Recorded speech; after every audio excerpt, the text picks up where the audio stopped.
ایک چیز اور ہوگی صاحب قرآن کے ساتھ. چلیے وہ حدیث پڑھ لیتے ہیں. حدیث مان عبداللہ بن عمرو رضی اللہ تعالیٰ عنہ قال قال رسول اللہ صلی اللہ علیہ وسلم یقال لصاحب القرآن اقرأ وارتقی ورتل كما ترتل في الدنيا فإن منزلك عند آخر آية تقرأها.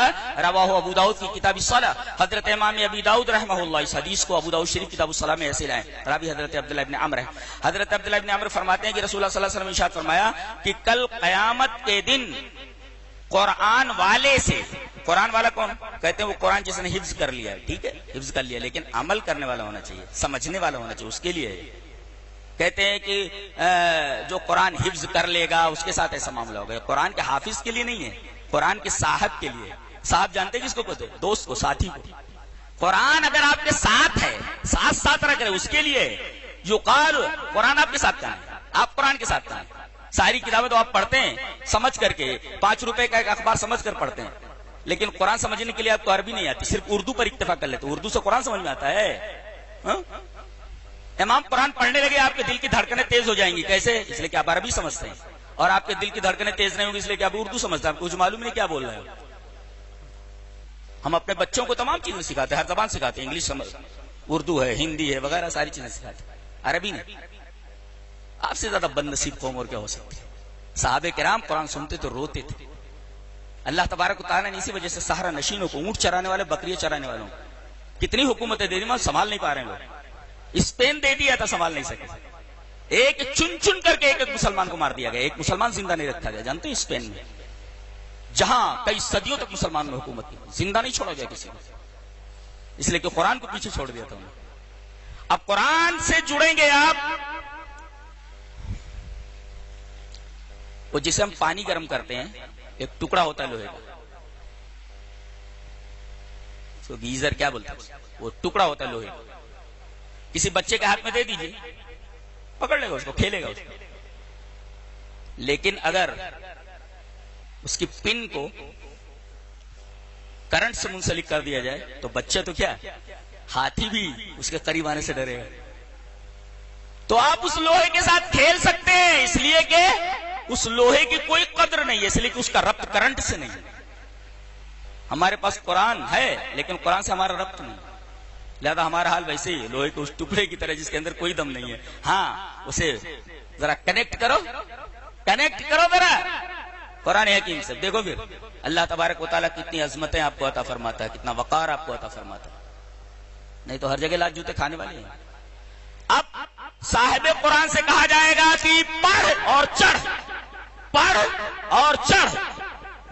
وقرا ارتقی، اقرا پڑھ اور چڑھ، اور ترتیل کے ساتھ آرام سے پڑھتا چلا جا جیسے دنیا میں پڑھتا تھا. کما ترتل فی الدنیا فإن منزلک عند آخر آیت تقرؤها. جہاں والناس تو نے کہا وہاں تیری آخری منزل. بتاؤ کتنا بڑا درجہ ہے. اچھا یہ ایک تفسیری نقطہ بیان کروں کہ اگر اوپر کی طرف اسٹیپس ہیں تو اسٹیپس کو درجات کہا جاتا ہے، اور نیچے کی طرف اسٹیپس ہے تو ان کو درکات کہا جاتا ہے. سمجھے آپ؟ جہنم نیچے ہے، جنت اوپر ہے. اسی وجہ سے جہاں جنت کا تذکرہ آتا ہے وہاں درجات ہے. لہم درجات عند ربہم، درجات ہوتے ہیں. اگر سیڑھیاں اوپر کی طرف جا رہی ہیں تو اس کو درجات بولتے ہیں، اور اگر نیچے کی طرف سیڑھیاں جا رہی تو اس کو درکات بولتے ہیں. ان المنافقین فی الدرک الاسفل من النار. درکات، نیچے اسٹیپس جا رہے ہو تو درکات، اور اوپر جا رہے ہو تو درجات. گویا کہ جنت اوپر ہے، اس لیے کہ آپ نے قرآن جیسی بلند چیز پکڑ لی تو آپ کو بلندی کی طرف لے جایا جانے والا ہے. اور اسی وجہ سے انزال کا لفظ آتا ہے، انا انزلنا، پھر اوپر سے کوئی چیز نیچے آ رہی ہے. ظاہر ہے کہ آپ نے اوپر والی چیز کو پکڑ لیا تو اوپر ہی لے جانے والی ہے اس کو. تو دنیا میں اگر آپ نے پکڑا اس کو تو باوقار رہیں گے، سب سے اچھے رہیں گے. اور اگر آپ نے اس کو چھوڑ دیا تو دنیا بھی آپ کے لیے جہنم ہی ہے، اور آخرت میں تو جہنم ہے ہی.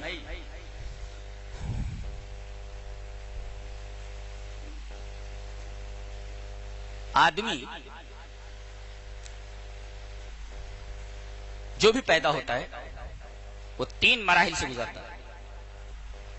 3 مراحل سے گزرتا ہے. ایک عالم دنیا، ایک عالم برزخ اور ایک عالم آخرت. یہ پلین اڑتا ہے نا سیدھا، یہ ڈائریکٹ جو ہے پلین سیدھے میدان حشر کی طرف جانے والا ہوتا ہے. تھوڑی دیر کے لیے ایک جگہ اسٹاپ کرو، ڈائریکٹ آپ کو حشر تک پہنچا دیتا ہے. ایک فلائٹ ہے، فلائٹ میں سب بیٹھے ہوئے ہیں آپ میں. ہاں فلائٹ لیے جا رہی ہے آپ کو، سارے لوگ بیٹھے ہوئے ہیں اس فلائٹ میں. جانتے کیپٹن کون ہے؟ ملک الموت ہے. اور اس کے جو سب کرمچاری ہیں، کام کرنے والے، وہ سب ملک الموت کے ساتھی لوگ ہیں. قُلْ يَتَوَفَّاكُمْ مَلَكُ الْمَوْتِ الَّذِي وُكِّلَ بِكُمْ. اور آپ کے ساتھ جو ہے توفته رسلنا، جو ہمارے رسول جاتے ہیں ملک الموت کے ساتھ جان نکالنے کے لیے، وہ بھی ساتھی ہیں. یہاں تو سفر میں کیا کیا بیگیج اور کیا کیا حج کرنے کے لیے جاتے ہیں تو ساری چیزیں لے کر جاتے ہیں. پھول مالائیں وغیرہ بھی پہن کر جا رہے ہیں، آ رہے ہیں تو پھول مالاؤں کے ساتھ آ رہے ہیں وغیرہ وغیرہ. یہ چیز لے آؤ، وہ چیز لے آؤ. لیکن اس پلین میں اجازت نہیں ہے کوئی چیز جانے، لکھا رہتا ہے کوئی چیز نہیں لے جا سکتے آپ، الاؤ نہیں، سوائے چند گز کپڑے کے اور تھوڑی سی روئی کے. کوئی چیز لے جانے کی اجازت نہیں اس پلین میں. دنیا کے پیچھے پڑے ہوئے بیچارے، جبکہ اس پلین میں کوئی چیز لے جانے کی اجازت نہیں ہے سوائے چند گز کپڑے کے، سفید یا کوئی بھی کپڑا، اور تھوڑی سی روئی کے. کوئی چیز نہیں لے جا سکتے آپ. یہ پلین اڑتا ہے سیدھے برزخ میں، تھوڑی دیر کے لیے رکتا ہے، یہ وقفہ ہے. یہاں سے اڑتا ہے سیدھے میدان حشر آپ کو پہنچا دیتا. بس یہ 3 منزلیں ہیں. اگر ان تینوں منزلوں میں آپ کو کامیاب ہونا ہے، خوش نصیب آدمی وہ ہے جو یہاں بھی کامیاب ہو جائے، دوسری منزل میں کامیاب ہو جائے اور آخری منزل میں کامیاب ہو جائے. اور جو آپ کو کامیاب کر دے وہ آپ کا سب سے بڑا خیر خواہ. چلو سب سے بڑا خیر خواہ کون دیکھ لیتے ہیں، جو دنیا میں اب آپ کو کامیاب کر دے. اور آخرت دنیا میں کامیابی کیسے ملتی ہے؟ آپ کو شیطان منکر حدیث نہ بنا دے، آپ کو شیطان منکر قرآن نہ بنا دے، آپ کو شیطان غلط راستے پر نہ ڈال دے، سیدھے راستے سے. اس کو کہتے ہیں ضلالت. ضلال کا مطلب سمجھتے ہیں؟ آپ کو حیدرآباد جانا، بمبئی کی گاڑی میں بیٹھ گئے، دیٹ از کالڈ ضلالت. گمراہ ہو جاؤ، راہ گم ہو گئی. یعنی حیدرآباد کی جو ٹرین ہے اس میں آپ بیٹھ گئے اور آپ کو جانا ہے بمبئی. یعنی آپ کو جنت کی گاڑی میں بیٹھنا تھا، آپ بیٹھ گئے جہنم کی گاڑی میں. اسی کا نام ضلالت. اسی وجہ سے شرک کا بیان ہے، فقط ضل ضلالا بعیدا فقط ضل ضلالا مبینا. اس لیے کہ شرک کرنے کے بعد آپ کو بیٹھ جانا ہے کون سی گاڑی میں؟ جہنم کی گاڑی میں بٹھا دیا گیا ہے، شیطان نے بٹھا دیا آپ کو. اسی کو ضلالت. تو اگر آپ کو سیدھے راستے سے ہٹا دیا گیا تو آپ دنیا میں ناکام ہیں. اور اگر دنیا والے آپ کو تباہ و برباد کر دے تو آپ کی دنیا برباد ہو گئی. کون سی چیز ایسی ہے کہ آپ کو نہ تو شیطان بہکا سکے، شیطان آپ کے اوپر کامیاب نہ ہو سکے، اور دنیا والے آپ کو ہلاک نہ کر سکے؟ صرف ایک ہی چیز ہے. آئیے دیکھ لیتے ہیں کون سی چیز ہے. حدیث سرا وان محمد ابن جبیر ابن مطعم عن نبی قال كنا مع النبي صلی اللہ علیہ وسلم بالجحفة فخرج علينا رسول الله صلى الله عليه وسلم فقال أليس تشهدون أن لا إله إلا الله وحده لا شريك له وأني رسول الله وأن هذا القرآن جاء من عند الله؟ قلنا بلى. قال فإن هذا القرآن طرفه بيد الله وطرفه بأيديكم فتمسكوا به فإنكم لن تضلوا ولن تهلكوا بعده ابدا. رواه الطبراني في المعجم الصغير. حضرت امام طبرانی رحمہ اللہ اس حدیث کو ایسے ہی طبرانی معجم صغیر کے اندر لایا. راوی حضرت محمد ابن جبیر ابن مطعم ابن باب سے روایت کرتے ہیں کہ ہم لوگ مقام جحفہ میں تھے، نبی کریم صلی اللہ علیہ وسلم ہمارے سامنے آئے اور کہا کہ ایک بات بولتا ہوں، کیا تم لوگ گواہی دیتے ہو کہ میں اللہ کا رسول ہوں؟ کیا تم گواہی دیتے ہو کہ اللہ کے علاوہ کوئی معبود نہیں؟ اور کیا یہ گواہی دیتے ہو کہ قرآن اللہ کی طرف سے؟ ہم نے کہا کہ اللہ کے رسول. قلنا بھلا کیوں نہیں، اللہ کے علاوہ کوئی معبود نہیں، آپ اللہ کے رسول ہیں، اور قرآن اللہ کی طرف سے. اب آپ نے آگے فرمایا یہ جو قرآن ہے فَإِنَّ هَذَا الْقُرْآنَ طَرَفُهُ بِيَدِ اللَّهِ وَطَرَفُهُ بِيَدِكُمْ. یہ دیکھو ایسے دو کنارے ہیں اس کے قرآن میں. ایک کنارہ اللہ کے ہاتھ میں ہے، یہ والا، یہ اللہ نے پکڑ رکھا ہے اسے، اور دوسرا کنارہ آپ کے ہاتھ میں، یہ ادھر. جیسے طرفُهُ بِيَدِ اللَّهِ وَطَرَفُهُ بِيَدِكُمْ. ایک سرا اللہ کے ہاتھ میں اور ایک سرا تمہارے ہاتھ میں.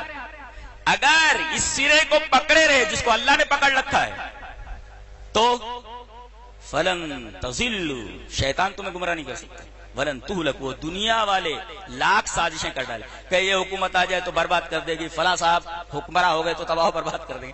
ارے ہم کو ان کی فکر کرنے کی کیا ضرورت ہے؟ ہمیں قرآن حکیم سے جڑنے کی ضرورت ہے، اللہ سے جڑنے کی ضرورت ہے. دنیا کیا ہمیں ہلاک کرے گی؟ حدیث میں بتا دیا گیا شیطان گمراہ نہیں کر سکتا.